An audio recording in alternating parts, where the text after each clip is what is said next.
अरे रामू, क्या हुआ? चंकू बाई ने पूछा। यह लड़की धंधा करने को तैयार नहीं हो रही है, रामू ने कहा। रामू की बात सुनकर चंकू बाई कुछ सोचने लगी। कुछ याद आते ही वह बोली, रामू, फौरन डीडी को बुलाओ, वही चुटकियों में ऐसे केस हल कर देता है। डीडी उर्फ दामोदर गांव का एक सीधा सादा नौजवान था। गांव के ऊंचे घराने की लड़की से उसे इश्क हो गया था। वो लड़की भी उसे बहुत प्यार करती थी, लेकिन उन दोनों के प्यार के बीच दौलत की दीवार थी, जिसे दामोदर तोड़ न सका। दामोदर के सामने ही उसकी प्रेमिका किसी और की हो गई। उस दिन दामोदर बहुत रोया था। उसे एहसास हो गया था कि दौलत के बिना इंसान अधूरा है। उसके पास दौलत होती तो शायद उसका प्यार नहीं बिछड़ता। अपने प्यार का घरौंदा उजड़ते देखकर दामोदर ने फैसला किया कि वो बहुत दौलत कमाएगा, चाहे यह दौलत पाप की कमाई ही क्यों ना हो। इश्क में हारा दामोदर घर में अपने माँ बाप से बगावत करके शहर में दौलत कमाने का सपना लेकर मुंबई आ गया।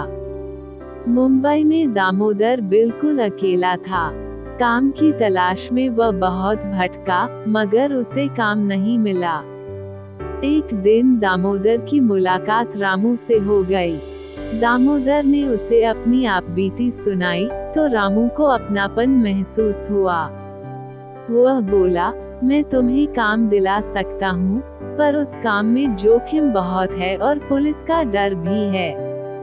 मुझे सिर्फ पैसा चाहिए, काम चाहे कितना भी खतरनाक ही क्यों ना हो। दामोदर की बात सुनकर रामू ने एक बार उसे ऊपर से नीचे तक देखा। वह समझ चुका था कि दामोदर के सिर पर दौलत कमाने का भूत सवार है। इससे कुछ भी काम कराया जा सकता है। रामू दामोदर को लेकर चंकू बाई के कोठे पर पहुंचा। चंकू बाई ने दामोदर से बात की, फिर उसे एक वैन दे दी, जिससे वह लड़कियां सप्लाई करने लग पड़ा। इस काम में दामोदर को अच्छी खासी रकम मिलती थी। अब रामू व दामोदर एक साथ रहने लगे थे। उन दोनों में गहरी दोस्ती भी हो गई थी। कुछ ही दिनों में दामोदर ने अपनी मेहनत से चंकू बाई के दिल में अच्छी खासी जगह बना ली थी। अब चंकू बाई दामोदर को डीडी के नाम से पुकारती थी। डीडी उर्फ दामोदर को चंकू बाई का संदेश मिला और वह फौरन कोठे पर पहुंचा। रामू ने लड़की के बारे में दामोदर को सब कुछ बता दिया। दामोदर दरवाजा खोलकर कमरे में आया। उसने फर्श पर पड़ी लड़की को उठाना चाहा, मगर वह बेहोशी की हालत में थी। उसका जिस्म किसी गर्म भट्ठी की तरह तप रहा था। बाई, इस लड़की को तो काफी तेज बुखार है, किसी डॉक्टर को दिखाना होगा, दामोदर ने कहा। इस कोठे पर कौन डॉक्टर आएगा? चंकू बाई परेशान होते हुए बोली। फिर रामू ने पूछा, ठीक है बाई, मैं इस लड़की को घर ले जाता हूँ, वहाँ किसी डॉक्टर को दिखा दूंगा। जब यह ठीक हो जाएगी तो कोठे पर ले आऊंगा, दामोदर बोला। दामोदर की बात से रामू और चंकू बाई दोनों राजी थे। दामोदर लड़की को अपने घर ले आया। उसका घर बहुत छोटा था। उसके साथ लड़की देखकर मोहल्ले वाले यह समझे कि शायद यह उसकी बीवी है। डॉक्टर ने आकर लड़की को दवाएं दे दी। बुखार उतर नहीं रहा था। दामोदर पूरी रात उस लड़की के माथे पर पट्टियां रखता रहा। दामोदर की मेहनत रंग लाई। सुबह लड़की को होश आ गया। दामोदर ने उसे कुछ दवाएं खाने को दी। नानुकार के बाद लड़की ने दवा खा ली। दोपहर तक लड़की पूरी तरह से होश में आ चुकी थी। उसने अपना नाम रजनी बताया। बचपन में ही उसके पिता की मौत हो चुकी थी। रजनी की मां ने बेटी को पालने के लिए दूसरी शादी कर ली। शादी के कुछ साल बाद ही रजनी की मां की मौत हो गई। मां की मौत के बाद से ही रजनी के सौतेले बाप ने उसे तंग करना शुरू कर दिया था। पिता से आजिज हो चुकी रजनी गांव के एक नौजवान को दिल दे बैठी। उस नौजवान ने रजनी को शहर की चमक दमक के सुनहरे सब्ज बाग दिखाए। वो रजनी को बहला फुसला कर शहर ले आया और धोखे से कोठे पर बेच दिया था। दामोदर ने रजनी की कहानी बड़े गौर से सुनी। आज तक उसने जितनी भी लड़कियों को धंधे में उतारा था, उनमें से किसी की भी कहानी नहीं सुनी थी। थोड़ी देर के बाद दामोदर दरवाजे पर बाहर से ताला लगाकर खाना लेने होटल चला गया। कुछ देर बाद ही दामोदर खाना लेकर लौटा। रजनी ने खाना खाया, उसके बाद वह तख्त पर लेट गई। दामोदर भी फर्श पर चटाई बिछाकर पुराना सा कंबल लेकर लेट गया। रजनी की सेहत दिन ब दिन सुधरने लगी थी। दामोदर रोज घर के बाहर ताला लगाने के बाद कोठे पर जाकर चंकू बाई को रजनी की सेहत के बारे में बताता था। एक दिन दामोदर जल्दी में बाहर से ताला लगाना भूल गया। जब वह शाम को घर लौटा तो उसने खुला दरवाजा देखा। उसके मानो होश उड़ गए। उसे अपनी गलती का एहसास हुआ, लेकिन रजनी घर पर ही थी। रजनी, आज तो भागने का मौका था, तुम भागी क्यों नहीं? दामोदर की बात सुनकर रजनी मुस्कुराते हुए बोली, भागकर जाती भी तो कहाँ। अब तो दुनिया के सभी दरवाजे मेरे लिए बंद हो गए हैं। रजनी के ये शब्द दामोदर के दिल में तीर की तरह चुभ गए थे। लो, खाना खा लो।